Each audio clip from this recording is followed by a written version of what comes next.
আসসালামু আলাইকুম। দেখেন, ভাগ্যটা যদি এইভাবে না দেখা দিয়ে যদি অন্যভাবে দেখা দিত তাহলে কেমন হতো। দেখেন, ছোট্ট একটা কচু গাছ, তার ভিতরে আবার 2-3খান লতি। দেখেন, এটা কেবল আসলে ভাগ্য। যদি ভাগ্য থাকে তাহলে এমনিতেই হবে, আর যদি ভাগ্য না থাকে শত চেষ্টার পরও কিছুই হবে না। দেখ, চেষ্টা করতেছি, দেখি একদিন আল্লাহ কি রাখছে।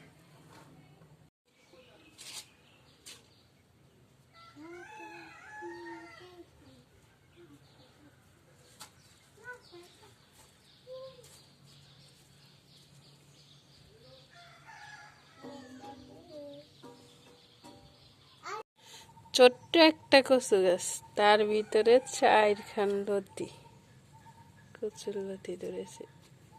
দেখেন। আসসালামু আলাইকুম। ছাদে টবে কলমি শাক গাছ লাগিয়েছিলাম। এই যে দেখেন, কলমি শাক গাছ আর সাথে কিছু কচু গাছ।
হয়ে তো গেলাম।